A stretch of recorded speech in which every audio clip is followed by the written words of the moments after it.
Hello everyone, this is Satyavan and welcome to English with Satya. हम लोग जो हमारा सीजीएल 2022 का पेपर हुआ था प्री वाला, उसको सोल्व कर रहे हैं। उसमें भी इंग्लिश वाला जो हमारा पोर्शन है उसको, ठीक बात है। आप लोगों ने अगर बाकी के पुराने वीडियोस देखे तो आपको आइडिया लग गया होगा, है ना। तो अभी तक हमने 16 सेट कर लिए हैं। ओके, मे भी ज़्यादा, 18 सेट, सॉरी, है ना। 18 सेट कर लिए। आज हमारा 19th है। ये हमारा कंडक्ट हुआ था 6 दिसंबर को, और ये शिफ्ट थी थर्ड। ठीक है, 20 वाला आपको पता है 6 तारीख को ख़त्म हो जाएगा, उसके बाद 21 आ जाएगा। टोटल आपके 40 सेट थे, जिसमें से 18 हो चुके हैं, आज 19 है, फिर नेक्स्ट हो जाएगा 20। तो आधे हो जाएंगे। कहने का मतलब आपका जब तक 2023 का प्री वाला आएगा ना, उससे पहले 100% हम लोग इसको कंप्लीट कर लेंगे। ठीक है, तो उससे होगा क्या कि आपकी जो प्रैक्टिस है, आप 2023 में जो पेपर देने जा रहे हैं, अपडेटेड क्वेश्चन है, उनकी प्रैक्टिस हो जाएगी। ठीक है, फिर वही बात कि आप जब पेपर वीडियो देखें तो आप क्या करें, पहले क्वेश्चन नंबर लगाएं, है ना। और उसके बाद खुद जो आंसर देना चाह रहे हैं कि तुम्हारे को इसमें क्या आंसर लग रहा है वो, और फिर करेक्ट आंसर, है ना। और अपने आप को मार्क्स जरूर दें, क्वेश्चन नंबर 1 2 3 4, है ना। फिर आपका आंसर और करेक्ट आंसर मैच करें, जितने सही हों उतने अपने आप को मार्क्स दें। और देखते जाएं कि जैसे जैसे आप 40 सेट पूरे लगाएंगे ना, आपका स्कोर इम्प्रूव होने लगेगा, क्योंकि आपका तरीका जो है ना वो इम्प्रूव हो जाएगा। ठीक है, साथ साथ में जिस चैप्टर में आपको प्रॉब्लम आ रही है, जिस चैप्टर के क्वेश्चंस गलत हो रहे हैं, तो उसको प्रैक्टिस करें। ठीक है, चलो, question number 1। The following sentence has been split into 4 segments. 4 part में डिवाइड कर दिया गया है। ठीक है, identified the segment that contains a grammatical error. उस सेगमेंट को आइडेंटिफाई करना है जिसमें ग्रामेटिकल एरर है। देखो, when the train pulled in, जब ट्रेन अंदर आई, एट द स्टेशन, स्टेशन के ऊपर, है ना। It take Joseph some time to get of. Joseph को उस ट्रेन से उतरने में थोड़ा टाइम लगा। अब जैसा आपको पता है, जो इट है वो कैसा सब्जेक्ट होता है, ये थर्ड पर्सन सिंगुलर प्रोनाउन होता है ना। तो उसके बाद सिंगुलर वर्ब आनी चाहिए, आनी चाहिए ना। अब देखो, वर्ब की जो फर्स्ट फॉर्म होती है वो दो होती हैं, एक सिंगुलर और एक प्लूरल। तो ये जो टेक है ना, ये प्लूरल वर्ब है, इट के साथ नहीं आ सकती। तो क्या लिखें यहाँ पे, टेक्स लिख दें। अगर आपने टेक्स लिख दिया तो क्या हो जाएगा, it takes Joseph some time to get off. कहने का मतलब वो रोजाना रोजाना ट्रेन से उतरता रहता है, हर दिन, मतलब रेगुलर एक्शन हो जाएगा, तो बात गलत हो जाएगी। तो इसको लिख दो टू। ठीक है, वन टाइम इवेंट दिखाने के लिए पास्ट इंडेफिनिट का यूज कर लेते हैं। तो वर्ब की second form, at the station it take, at the station it take, ये रहा, ये हमारा। ठीक है, नेक्स्ट, इनकरेक्टली स्पेल्ड वर्ड, जिसकी स्पेलिंग गलत है वो बताना है। थायराइड। अब देखो, थायराइड सबसे पहला वर्ड लिखा है, उसी की स्पेलिंग गलत है। थायराइड की स्पेलिंग क्या होती है, THY। अब इसमें जो लिखा हुआ है ना, RIOD, बस यही गलत है। ROID, ये स्पेलिंग सही होती है। ठीक है, THYROID ये सही होती है। इसने यहाँ पे आर और आई की, सॉरी, आई और ओ की पोजीशन बदल दी। ठीक है, next, select the passive form. Correct passive form बतानी है। The government will build an amphi theatre. Amphi theatre का मतलब होता है ऐसे गोल गोल से ग्राउंड टाइप का बना देना, जिसमें बैठ, चारों तरफ बैठने की सीढ़ियां हो, और बीच में दंगल वगैरह, कुश्ती वगैरह के जो भी गेम्स हैं वो खेले जाएं। ठीक है, अब देखो, विल बिल्ड, ये हमारी वर्ब हो गई, ये इस वर्ब का ऑब्जेक्ट हो गया। पैसिव बनाना तो इसको सब्जेक्ट बना देंगे, सब में लिखा हुआ है। अब ये लिखा हुआ है फ्यूचर इंडेफिनेट, है ना। फ्यूचर इंडेफिनेट लिखा हुआ है, तो फ्यूचर इंडेफिनेट का जब पैसिव बनाते हैं तो विल या सेल के बाद बी लगाते हैं, फिर थर्ड फॉर्म लगाते हैं। ठीक है, विल बी बिल्ड, देखो बी के बाद बिल्ड ही लिख दिया तो ये वैसे ही गलत हो गया। विल बी बिल्ड, ये थर्ड फॉर्म लिखिए, ठीक बात है। यहाँ पे विल को वुड कर दिया, गलत हो गया। यहाँ पे विल हटाई दिया, गलत हो गया। ठीक है, next, Select the most appropriate option that can substitute the underline segment. Underline segment क्या लिखा हुआ है?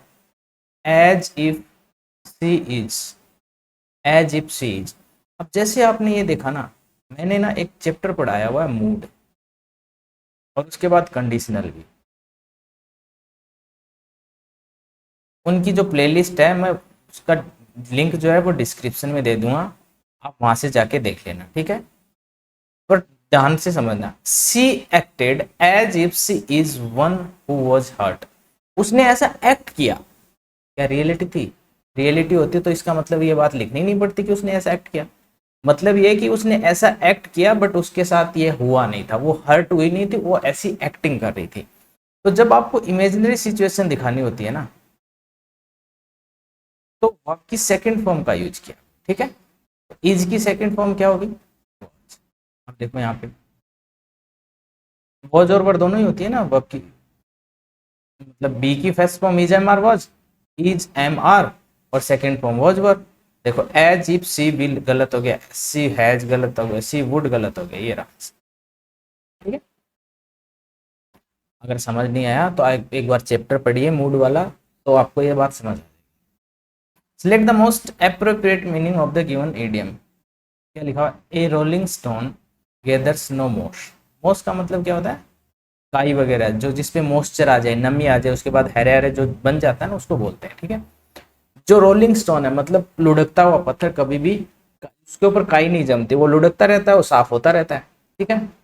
इसका मीनिंग एक्चुअली जो होता है ना, ये तो इसका लिटरल मीनिंग हो गया, बट ईडीएम का क्या होता है कि ईडीएम का लिटरल मीनिंग कभी नहीं होता, कुछ जो वर्ड्स का मीनिंग है उनके अलावा होता है। इसका मतलब होता है जो आदमी टिक के काम नहीं करता है एक जगह, उसको कभी सक्सेस नहीं मिलती, ठीक है, उसका काम ढंग से नहीं होता। ऑप्शन देख लो। A person who settle for a short time, settle होना ही नहीं है ना। A person who does not settle, ठीक है, एनीवेयर फॉर शॉर्ट टाइम नहीं long time, and is always searching for gold, नहीं नहीं, गोल्ड के लिए नहीं, वो सेटल होता नहीं है तो उसको सक्सेस नहीं मिलती है, सफलता नहीं मिलती है, नौकरी नहीं मिलती है, जो भी है। ए person who settle for a long time, and settle तो होना ही नहीं है। ए person who does not settle in one place for long time does not gain wealth, name और फेम, ये आराम से। जो आदमी टिक के काम नहीं करता उसको ना तो पैसा मिलता, उसको नाम नाम होता, उसको ना फेम मिलता, ठीक है। Next, choose the most appropriate meaning of the underline word in given sentence. क्या लिखा हुआ है? The student have decided to conspire to steal the test paper. Conspire का मतलब होता है, आपने कॉन्स्पिरेंसी नाम सुना होगा, ऐसी ऐसी प्लानिंग करना जो इलीगल हो, है ना, ऐसी प्लान करना जो इलीगल हो, जो अच्छी बात नहीं हो, तो कंस्पायर का मतलब ये होता है। और इसका क्या अप्रोप्रिएट? प्लॉट करना, प्लानिंग करना, प्लॉट करना, ठीक है। देखो next, select the option that can be used as one word substitution. One word substitute का मतलब ये जो लाइन लिखी हुई है इसके लिए एक वर्ड बताना है, ठीक है। An electric manner of living, electric manner of living मतलब अपने मतलब नियमों पे जीना, है ना। बोहेमिया, न्यूमिज्मेटिस्ट, गोमेर और मिसांथ्रोप, ठीक है। देखो बोहेमिया का मतलब होता है वो पर्सन जो अपनी शर्तों पे जीता है, जो रूढ़िवादिता को फॉलो नहीं करता, जो चेंज होने के लिए, अपने आप में बदलाव करने के लिए तैयार रहता है, टाइम के अनुसार बदलने के लिए तैयार रहता है, ठीक है। तो ये तो हो गया इसका आंसर। न्यूमिज्मेटिस्ट का मतलब होता है वो पर्सन जो कोइन या मेडल्स इकट्ठे कर करना, मतलब जिसका शौक हो, कोइन इकट्ठे करना है या मेडल्स इकट्ठे करना है या उनकी स्टडी करना, ठीक है, कलेक्ट करना या इनके बारे में स्टडी करना, उसको बोलते हैं न्यूमिज्मेटिस्ट, ठीक है। गोमे का मतलब होता है फूडी पर्सन, जिसको खाना बहुत पसंद हो, है ना, जिसको खाना बहुत पसंद हो या खाने के बारे में स्टडी करना, उसको बोलते हैं गोमे, ठीक है। मिजांथ्रोप का मतलब होता है एक पर्सन जो दूसरे पर्सन से हेट करता है, ठीक है। आपने पढ़ा होगा मिस और फिल, फिल का मतलब होता है लव, मिजो का मतलब होता है हेट, ये रूट वर्ड से निकले वर्ड है ना। तो ये तीनों का तो वो मतलब ही अलग है। और इलेक्ट्रिक लाइफ जीने का तरीका मतलब अपने शर्तों पे जीने वाला आदमी को बोलते हैं बोहेमिया, ठीक है। नेक्स्ट देखो, next, select the most appropriate antonym बताना है। किसका बताना है? अंडरलाइन वर्ड किया गया है, intrinsic. One must aim to develop, एक जो कोई भी है वो इस बात पे एम करे, develop intrinsic, intrinsic motivation. Intrinsic का मतलब होता है बेसिक, इनहेरेंट मतलब जो अंदर से आए, है ना, वो वाला मोटिवेशन। विद इन लर्नर, जो सीख रहा है उसके अंदर जो मोटिवेशन है उसको उठाए। अब इसको हमें अपोजिट बताना है, ठीक है। एलिमेंटल का मतलब भी वही होता है, बेसिक्स, ठीक है। इंट्रोजेक्टेड का मतलब भी वही होता है, ये दोनों लगभग सिनोनिम है इसके, ठीक है। एक्सट्रिंसिक, ये इसका अपोजिट, ठीक है। इनहेरेंट, इनहेरेंट का मतलब मैंने पहले बता दिया, ये तीनों लगभग सिनोनिम है उसके, और इसका एंटोनिम हो गया एक्सट्रिंसिक, ठीक है। इसका बताना है आपको पैसिव वॉइस। इसका बताना है डोंट पल्क द फ्लावर्स, फूल को तोड़ो मत। अब देखो, पैसिव जब भी बनाते हो तो बी की फॉर्म प्लस वर्ब की थर्ड फॉर्म लगती है। चलो देखो, the flowers should not be pluck, verb की फर्स्ट फॉर्म लिख दिए तो ग्रामेटिकल स्ट्रक्चर ही नहीं है पैसिव वॉइस का, ठीक है। You are requested not to plug, not to plug लिख दिया, टू के बाद वर्ब की फर्स्ट फॉर्म लिखा करो जो कि इन्फिनिटिव होता है, यहाँ पे वर्ब की थर्ड फॉर्म लिख दी, ये ग्रामेटिकल स्ट्रक्चर गलत हो गया। I am requesting you to plug the flower, अब ये वर्ब की third form, sorry be, be की फॉर्म प्लस वर्ब की थर्ड फॉर्म, जो पैसिव का स्ट्रक्चर है वही फॉलो नहीं कर रही। Next, let the flowers not be pulled, देखो बी प्लस वर्ब की थर्ड फॉर्म, है ना, तो ये रहा हमारा पैसिव। अब आ गया पी क्यू आर एस, इनको रीअरेंज करना। The demand for fish has increase, तो मछलियों की जो डिमांड है ना वो इंक्रीज हो गई, बढ़ गई। हाउएवर, जैसे आपने हाउएवर देखा, क्यू तो शुरुआत में नहीं आएगा, कहीं ऑप्शन में एस आर क्यू ये रहा, ठीक है, इधर आ रहा है, तो क्यू शुरू में नहीं आएगा। दिस इज मेनली बिकॉज, अब दिस इज मेनली ये मतलब जो बात हो रही है ये किसके कारण हो रहा है, तो ये जो दिस इज लिखा हुआ है ना, इससे पहले कोई वर्ड आया होगा, कोई सेंटेंस आया होगा या कोई फ्रेज आई होगी जिसके लिए ये यूज हो रहा है, समझ रहे हो बात। तो ये शुरू में नहीं आएगा, आर शुरू में नहीं आएगा, एस है, आर, ये लो तीन ऑप्शन कट गए, ये रहा आंसर। उसके बाद आपको नेक्स्ट क्वेश्चन पे चले जाना, ठीक है। एंटोनिम बताना है इसका, identify. Select the most appropriate antonym of the word identify. Identify का मतलब पहचान लेना, सी कर लेना, देख लेना ढंग से, है ना। Anonymous, spot, classify, overlook, overlook हो गया इसका एंटोनिम। ओवरलुक का मतलब है भी आप देख नहीं पाए, आप पहचान नहीं पाए, है ना। एनोनिमस का मतलब पता ही होगा आपको, जिसकी पहचान छुपी रह जाए, है ना। क्लासीफाई, बांट देना, ठीक है। स्पॉट का मतलब तो इसका सिनोनिम टाइप हो गया, पहचान लेना, या फिर स्पॉट का मतलब और भी होता है, धब्बा वगैरह, है ना। Rearrange the part of sentence in correct order. One element, one element subject बनेगा तो उसके बाद वर्ब आएगी, सिंगुलर वर्ब, है ना। दैट, जैसे आपने दैट देखा तो इसका मतलब इसके बाद कोई क्लॉज आई होगी, है ना।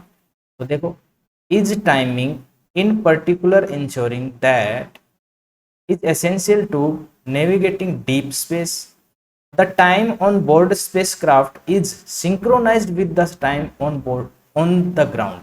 अब देखो, आर के बाद आप ऐसे देख सकते हो कि जो टाइम है ना वो स्पेस क्राफ्ट पे जो टाइम है ना वो ग्राउंड पे जो टाइम होता है उसके साथ सिंक्रोनाइज होता है।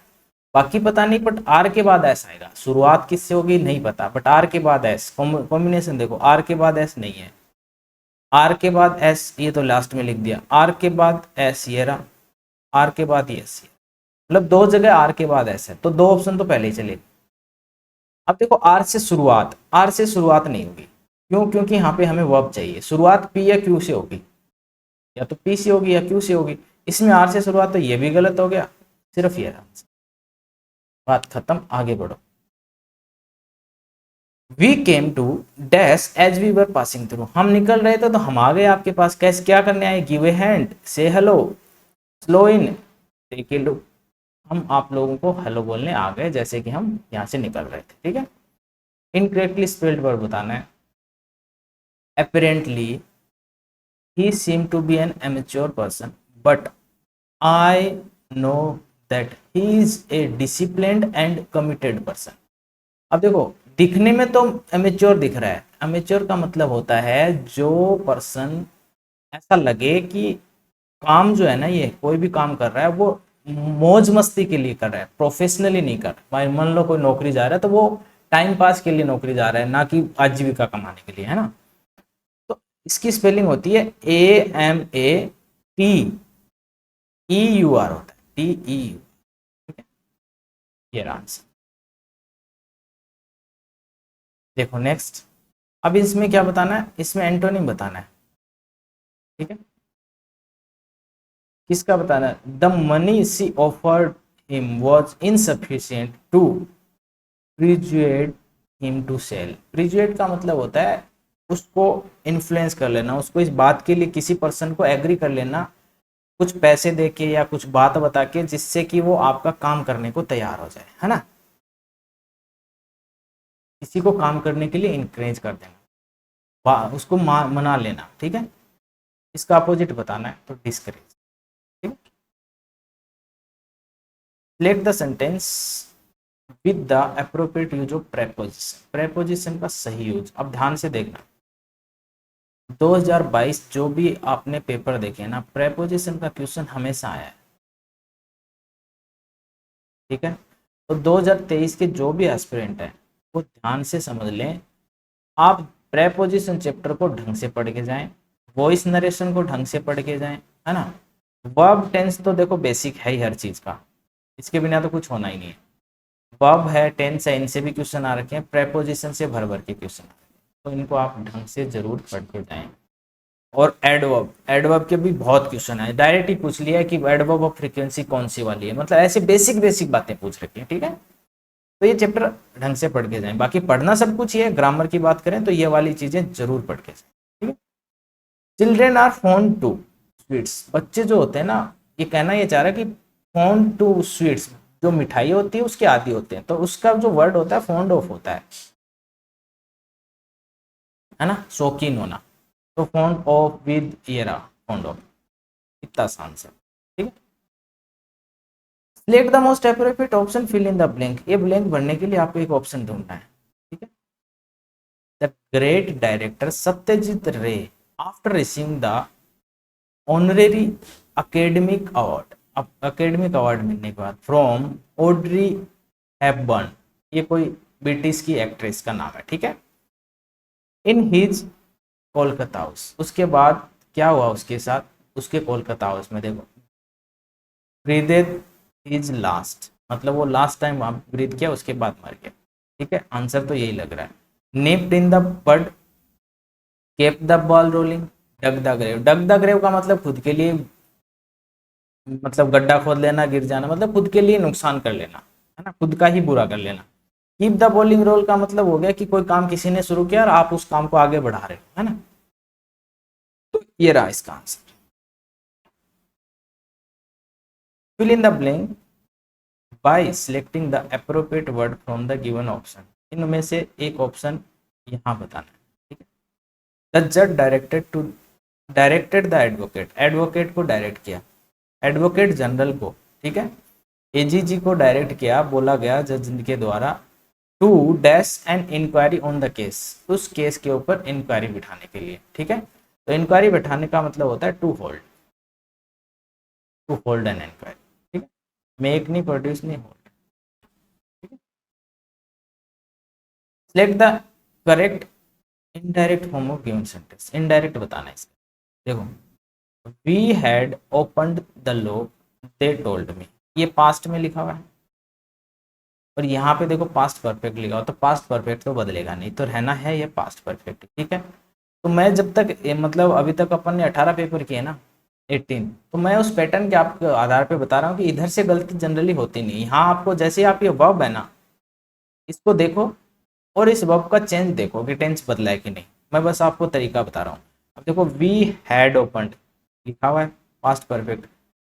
They have opened, present perfect लिख दिया। हैड ओपनड, ठीक है, पास्ट परफेक्ट लिखा है।